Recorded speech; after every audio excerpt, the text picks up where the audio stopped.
नमस्कार। सनातन धर्म के पावन श्रवण पथ पर आपका पुनः स्वागत है।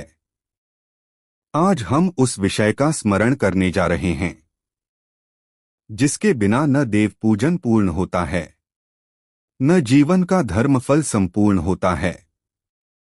आज का यह अध्याय समर्पित है उन पितरों को जिनकी कृपा से हमें यह शरीर मिला, यह कुल मिला और यह जन्म मिला। सनातन शास्त्र कहते हैं, देव कार्य से पहले पितृकार्य श्रेष्ठ है, क्योंकि देवता प्रसन्न होते हैं जब पितर संतुष्ट होते हैं। यह अध्याय हमें बताएगा पितरों की उत्पत्ति और उनके दिव्यगण, उनके लोकों का अद्भुत वर्णन, श्राद्ध का गूढ़ तत्व और उसका विधान, कौन सा दान पितरों को तृप्त करता है, कौन सा आचरण वर्जित है, और कैसे एक साधारण मनुष्य भी अपने पितरों को मोक्ष का मार्ग प्रदान कर सकता है। यह वही ज्ञान है जिसे सुनकर भीष्म पितामह के हृदय में श्रद्धा जागृत हो उठी थी। वही ज्ञान जिसे महर्षि पुलस्त्य ने राजाओं, ऋषियों और गृहस्थों के कल्याण हेतु उपदेशित किया। यह अध्याय केवल विधियों का संग्रह नहीं है, यह कृतज्ञता का शास्त्र है। यह वंश की रक्षा का विज्ञान है। यह जीवित और दिवंगत आत्माओं के बीच अदृश्य सेतु है। आज जब मनुष्य आधुनिकता में अपने पूर्वजों को भूलता जा रहा है, तब यह अध्याय हमें याद दिलाता है, जो पितरों को स्मरण करता है वह स्वयं कभी विस्मृत नहीं होता। तो आइए श्रद्धा, संयम और शुद्ध भाव के साथ इस पावन अध्याय का श्रवण प्रारंभ करें।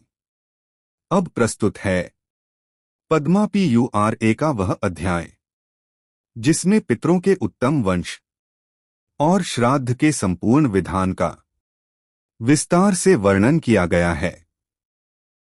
भीष्म जी ने कहा, भगवन, अब मैं पितरों के उत्तम वंश का वर्णन सुनना चाहता हूं। पुलस्त्य जी बोले, राजन, बड़े हर्ष की बात है, मैं तुम्हें आरंभ से ही पितरों के वंश का वर्णन सुनाता हूं, सुनो। स्वर्ग में पितरों के 7 गण हैं। उनमें 3 तो मूर्तिरहित हैं और 4 मूर्तिमान। ये सबके सब अमित तेजस्वी हैं।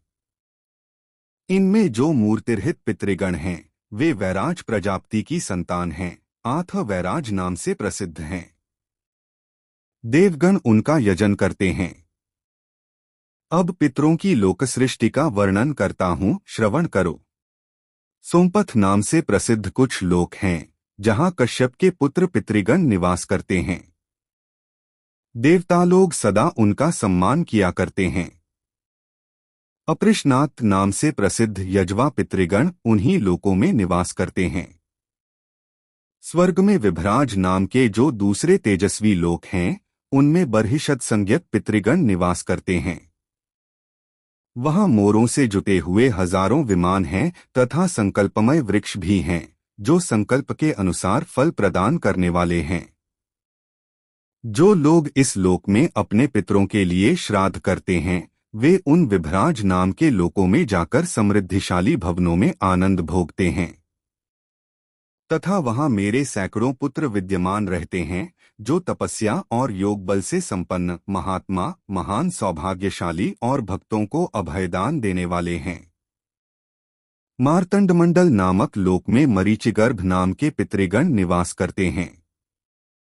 वे अंगिरा मुनि के पुत्र हैं और लोक में हविष्मान नाम से विख्यात हैं। वे राजाओं के पितर हैं और स्वर्ग तथा मोक्षरूप फल प्रदान करने वाले हैं।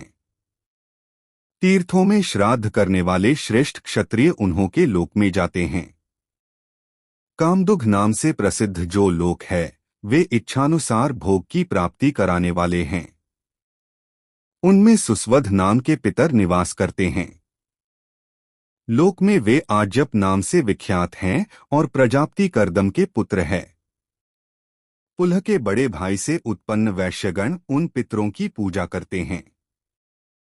श्राद्ध करने वाले पुरुष उस लोक में पहुंचने पर एक ही साथ हजारों जन्मों के परिचित माता, भाई, पिता, सास, मित्र, संबंधी तथा बंधुओं का दर्शन करते हैं। इस प्रकार पितरों के 3 गण बताए गए। अब चौथे गण का वर्णन करता हूँ। ब्रह्मलोक के ऊपर सुमानस नाम के लोक स्थित हैं, जहाँ सोमप नाम से प्रसिद्ध सनातन पितरों का निवास है। वे सबके सब धर्ममय स्वरूप धारण करने वाले तथा ब्रह्मा जी से भी श्रेष्ठ हैं। स्वधा से उनकी उत्पत्ति हुई है।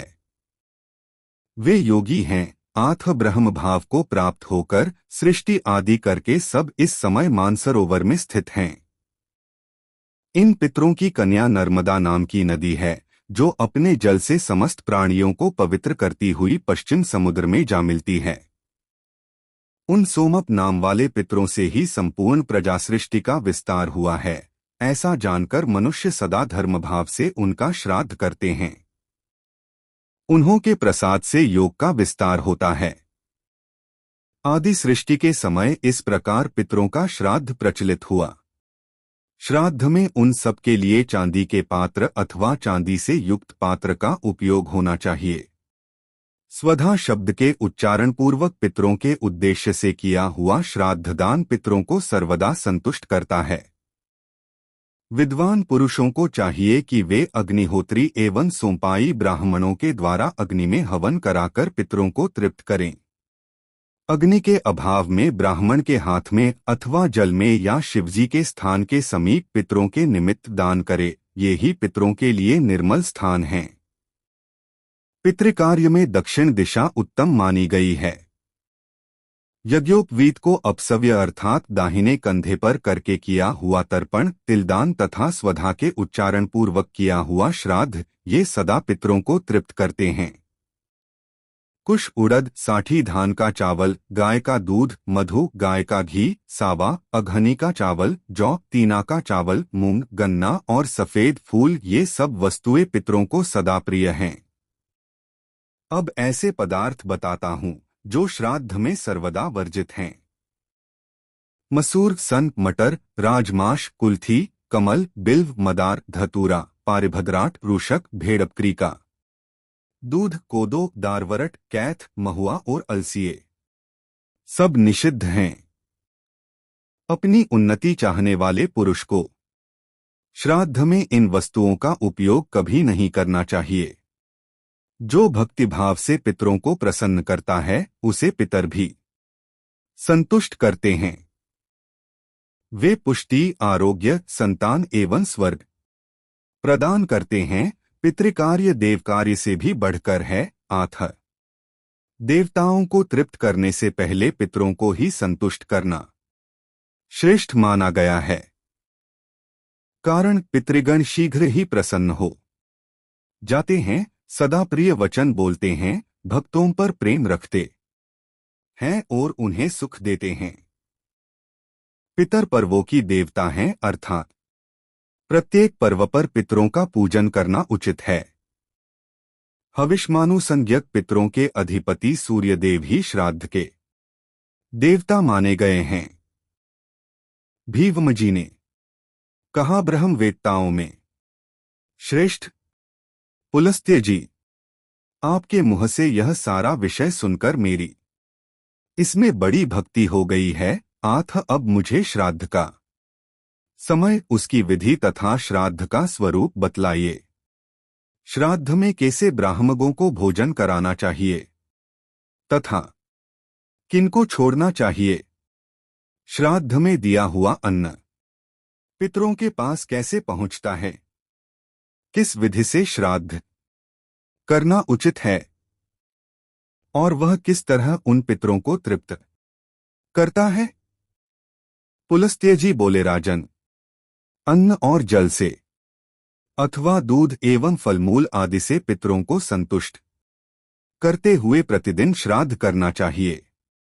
श्राद्ध 3 प्रकार का होता है, नित्य, नैमित्तिक और काम्य। पहले नित्य श्राद्ध का वर्णन करता हूं। उसमें अर्घ्य और आवाहन की क्रिया नहीं होती, उसे अदेव समझना चाहिए उसमें विश्वदेवों की भाग नहीं दिया जाता। पर्व के दिन जो श्राद्ध किया जाता है उसे पार्वण कहते हैं। पार्वण श्राद्ध में जो ब्राह्मण निमंत्रित करने योग्य हैं उनका वर्णन करता हूँ, श्रवण करो। जो पश्मापनिका सेवन करने वाला, स्रातक, त्रिसोपर्ण, वेद के व्याकरण आदि छहों अजों का ज्ञाता, श्रोत्रिय, वेदज्ञ, श्रोत्रिय का पुत्र, वेद के विधिवाक्यों का विशेषज्ञ, सर्वज्ञ, सब विषयों का ज्ञाता, वेद का स्वाध्यायी, मंत्र जपने वाला, ज्ञानवानु, त्रिनाचिकेत, त्रिमधुन, अन्य शास्त्रों में भी परिनिष्ठित, पुराणों का विद्वान, स्वाध्यायशील, ब्राह्मण भक्त, पिता की सेवा करने वाला, सूर्य देवता का भक्त, वैष्णव, ब्रह्मवेत्ता, योगशास्त्र का ज्ञाता, शांत, आत्मज्ञ, अत्यंत शीलवान तथा शिव भक्ति प्रायण हो, ऐसा ब्राह्मण श्राद्ध में निमंत्रण पाने का अधिकारी है।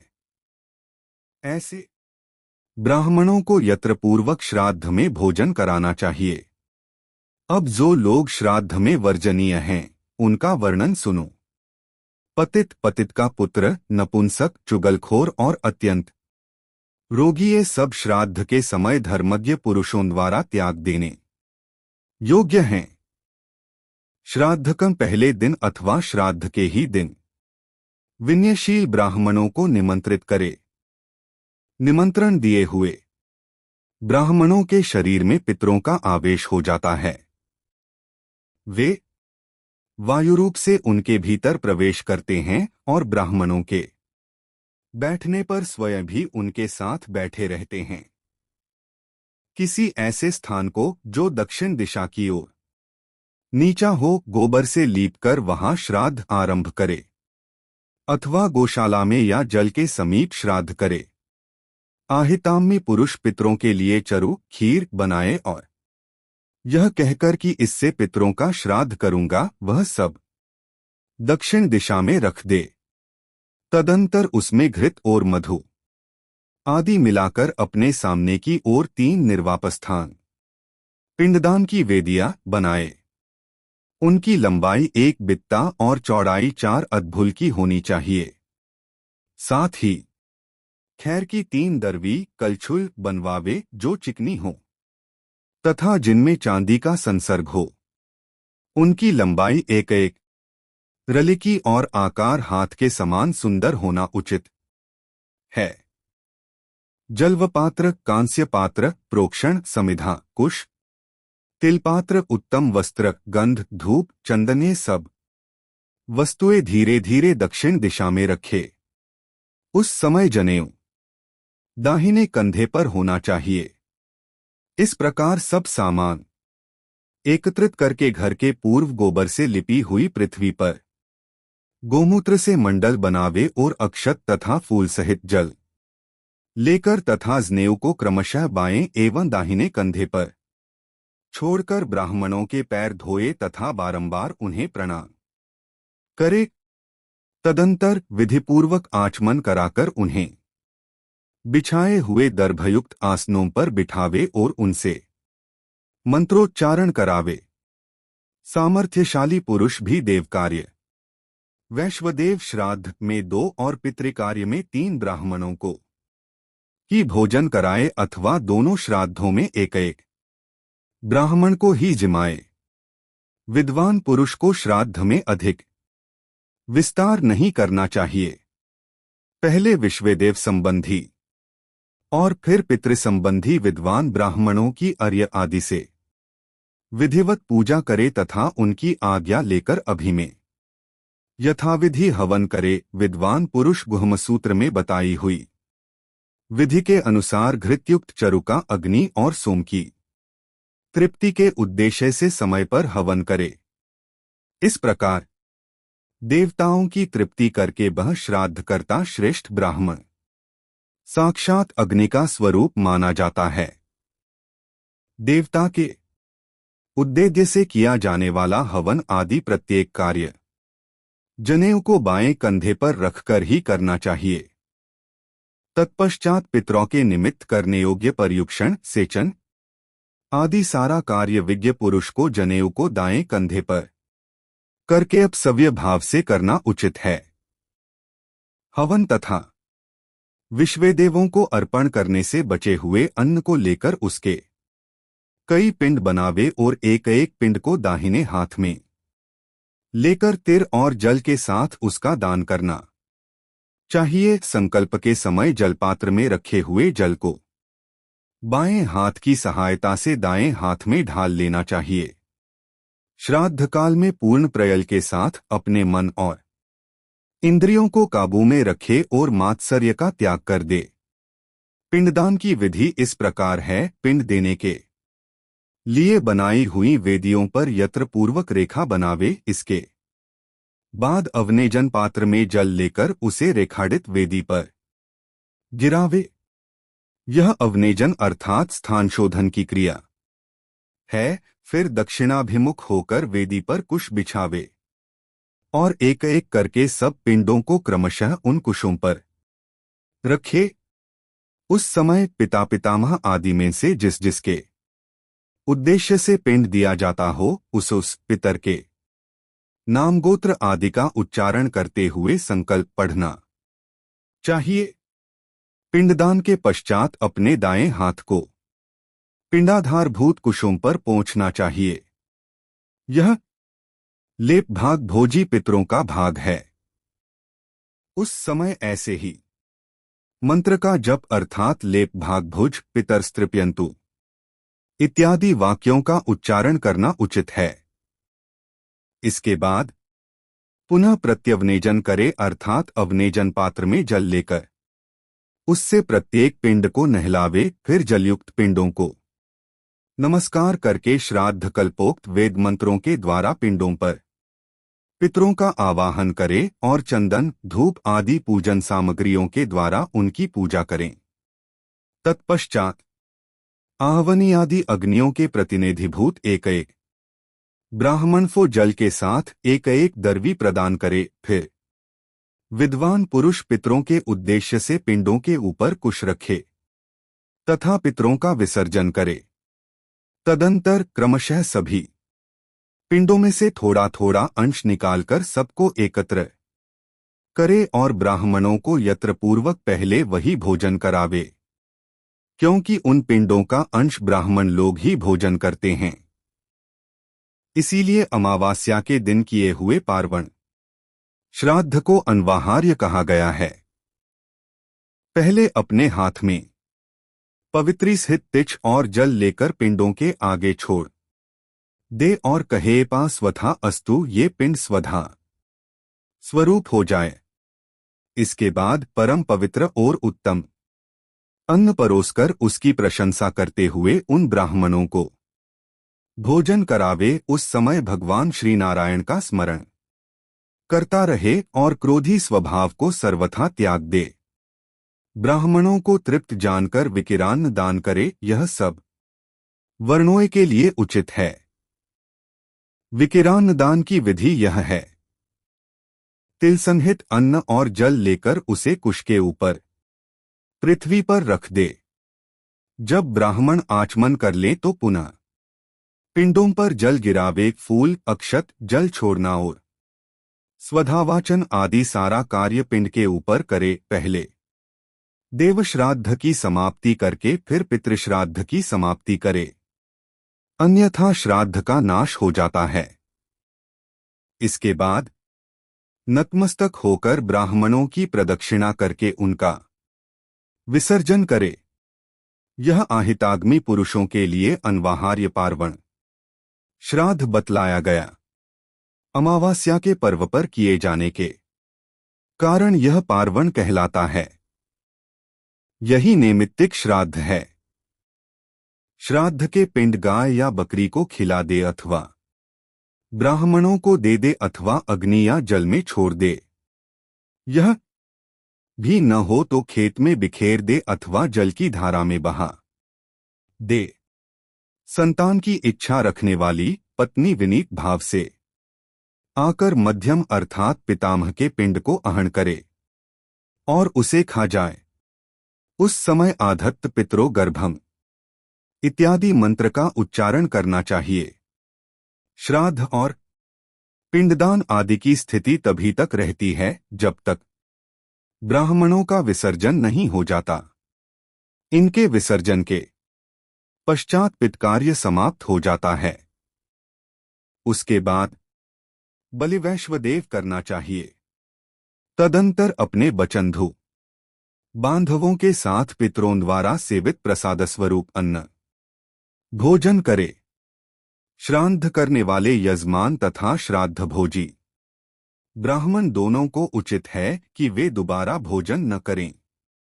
8.8.2 4.8 0 2.849.2.8 8.8.4.620.08 8.2 8.5.3.6 4.8 8.48 8.4 8.4 2.8 8.2.8 2.8 2.6 8 बटा विधि।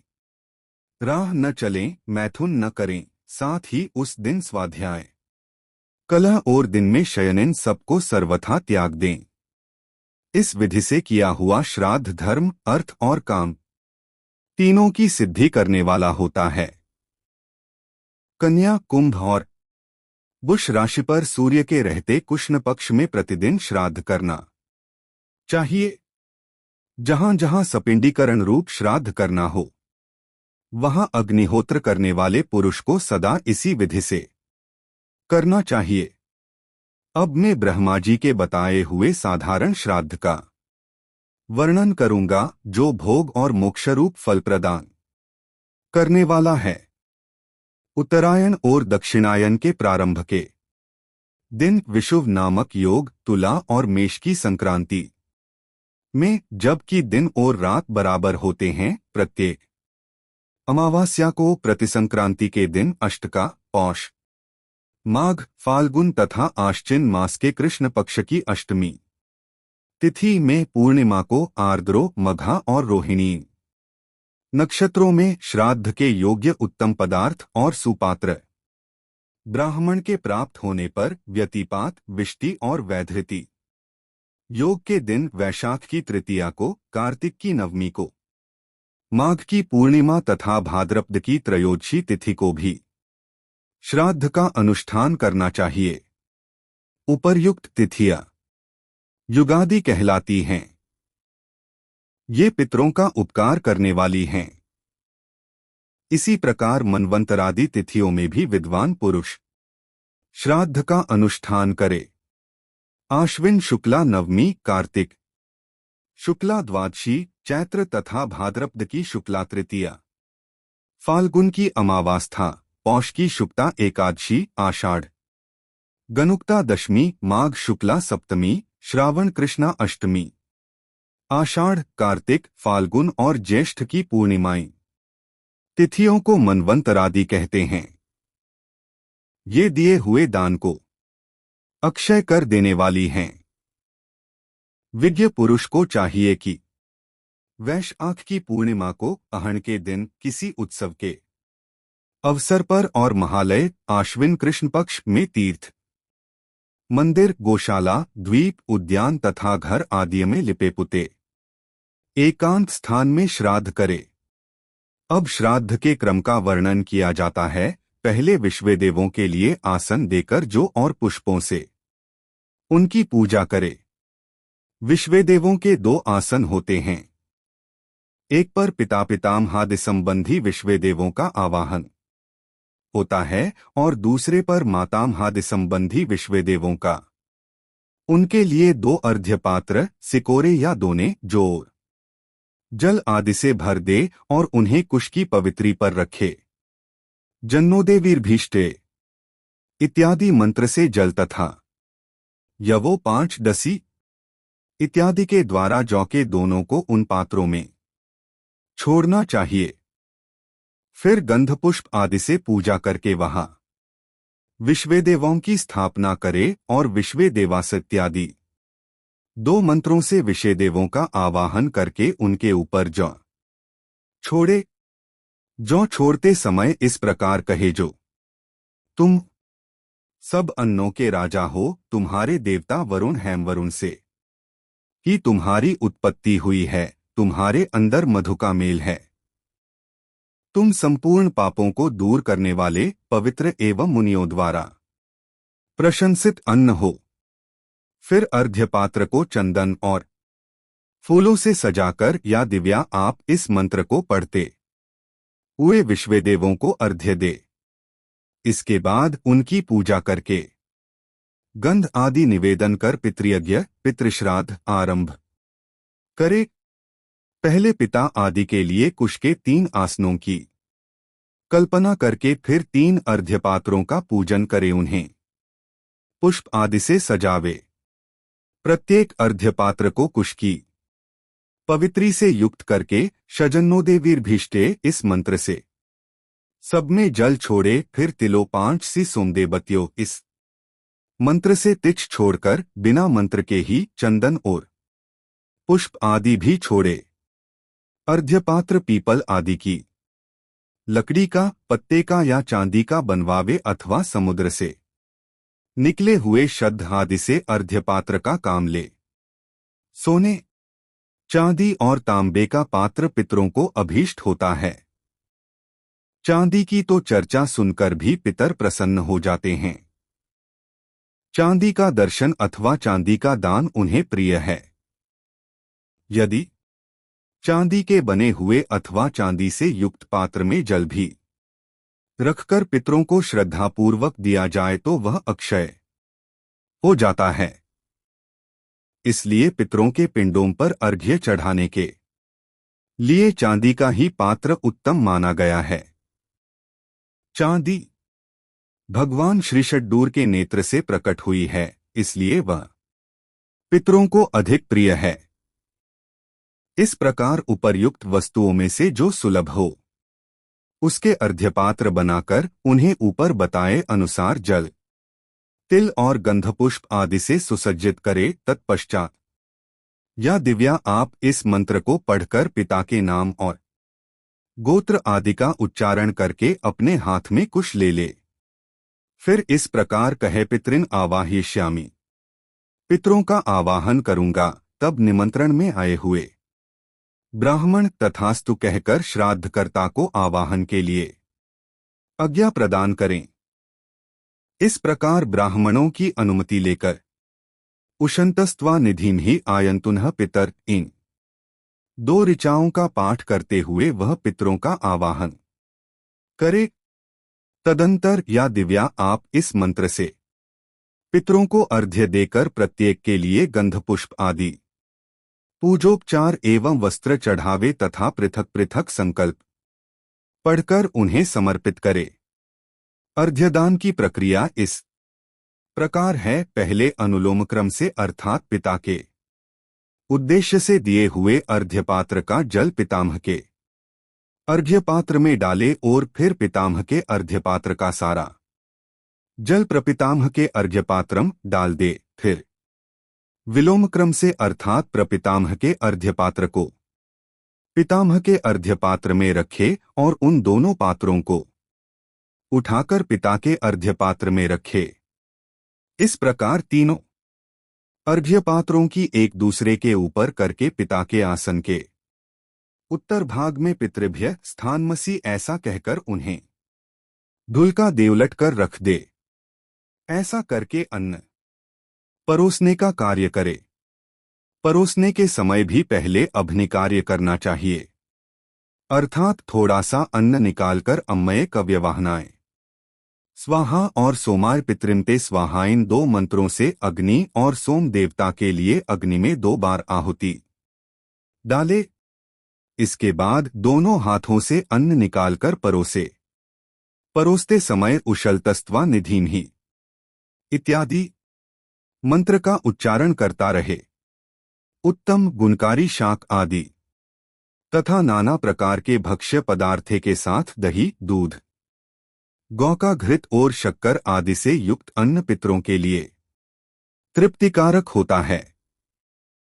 मधु मिलाकर तैयार किया हुआ कोई भी पदार्थ तथा गाय का दूध और घी मिलाई हुई खीर आदि पितरों के लिए दी जाए तो वह अक्षय होती है, ऐसा आदि देवता पितरों ने स्वयं अपने ही मुख से कहा है। इस प्रकार अन्न परोसकर पितृ संबंधी ऋचाओं का पाठ सुनावे। इसके सिवा सभी तरह के पुराण ब्रह्मा विष्णु सूर्य और रुद्र संबंधी भांति भांति के स्तोत्र इंद्र रुद्र और सोम देवता के सूक्त पावमानी ऋचाएं बृहद्रथंतर ज्येष्ठ माम का गौरवगान शांति का ध्याय मधु ब्राह्मण मंडल ब्राह्मण तथा और भी जो कुछ ब्राह्मणों को तथा अपने को प्रिय लगे वह सब सुनाना चाहिए।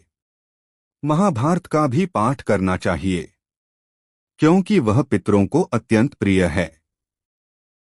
ब्राह्मणों भोजन कर लेने पर जो अन्न और जल आदि शेष रहे उसे उनके आगे जमीन पर बिखेर दे। यह उन जीवों का भाग है जो संस्कार आदि से हीन होने के कारण अधम गति को प्राप्त हुए हैं। ब्राह्मणों को तृप्त जानकर उन्हें हाथ मुंह धोने के लिए जल प्रदान करे। इसके बाद गाय के गोबर और गोमूत्र से लिपि हुई भूमि पर दक्षिणाग्र कुश बिछाकर उनके ऊपर यलपूर्वक पितृयज्ञ की भांति विधिवत पिंडदान करे। पिंडदान के पहले पितरों के नाम गोत्र का उच्चारण करके उन्हें अवनेजन के लिए जल देना चाहिए।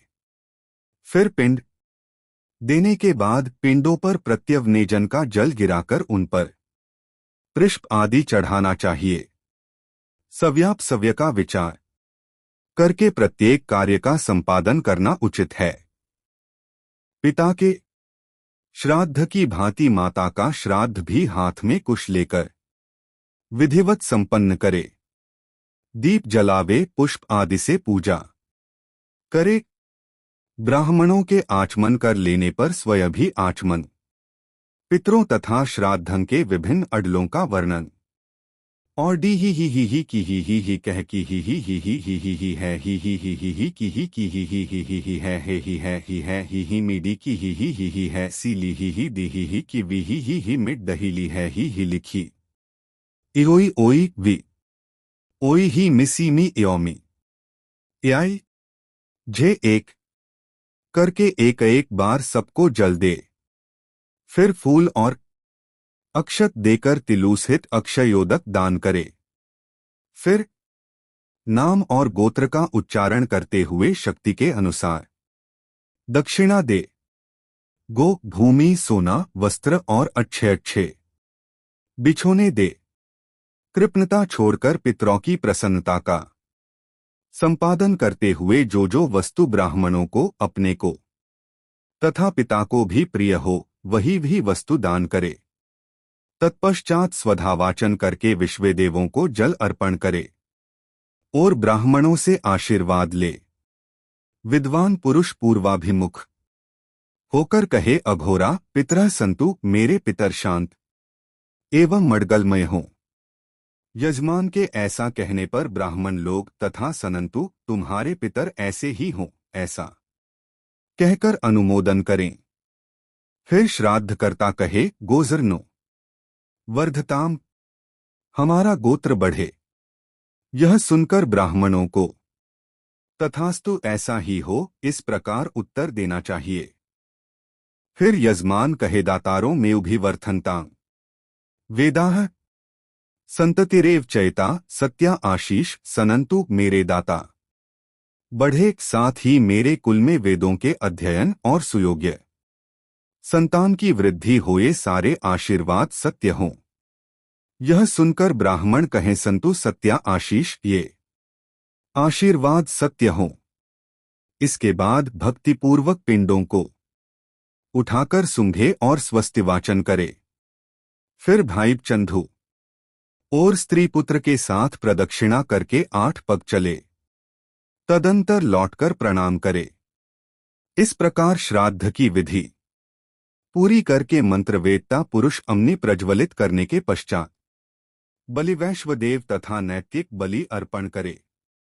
तदंतर भव्य पुत्र बांधव तथा अतिथियों के साथ बैठकर वही अन्न भोजन करे जो पितरों को अर्पण किया गया हो। जिसका यज्ञोपवीत नहीं हुआ है ऐसा पुरुष भी इस श्राद्ध को प्रत्येक पर्व पर कर सकता है। इसे साधारण या नैमित्तिक श्राद्ध कहते हैं। यह संपूर्ण कामनाओं को पूर्ण करने वाला है। राजन, स्त्रीरहित या विदेश स्थित मनुष्य भी भक्तिपूर्ण हृदय से इस श्राद्ध का अनुष्ठान करने का अधिकारी है। यही नहीं, शूद्र भी इसी विधि से श्राद्ध कर सकता है। अंतर इतना ही है कि वह वेद मंत्रों का उच्चारण नहीं कर सकता। तीसरा अर्थात कामे श्राद्ध अभ्युदयक है। इसे वृद्धि श्राद्ध भी कहते हैं। उत्सव और आनंद के अवसर पर, संस्कार के समय, यज्ञ में तथा विवाह आदि माद्रलिक कार्यों में यह श्राद्ध किया जाता है। इसमें पहले माताओं की अर्थात माता, पितामही और प्रपितामही की पूजा होती है। इनके बाद पितरों, पिता, पितामह और प्रपितामह का पूजन किया जाता है। अंत में मातामह आदि की पूजा होती है। अन्य श्राद्धां की भांति इसमें भी विश्वेदेवों की पूजा आवश्यक है। दक्षिणावर्तक क्रम से पूजोपचार चढ़ाना चाहिए। आशभ्युदयक श्राद्ध में दही, अक्षत, फल और जल से ही पूर्वाभिमुख होकर पितरों को पिंडदान दिया जाता है। संपन्नम का उच्चारण करके अर्घ्य और पिंडदान देना चाहिए। इसमें युगल ब्राह्मणों को अर्घ्य दान दे तथा युगल सपत्रीक ब्राह्मणों की ही वक्ल और सुवर्ण आदि के द्वारा पूजा करे।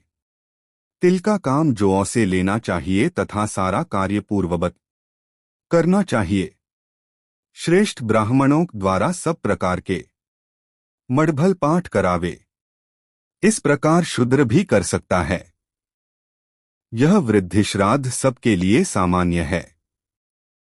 बुद्धिमान शाद्र पितरे नमः इत्यादि नमस्कार मंत्र के द्वारा ही दान आदि कार्य करे।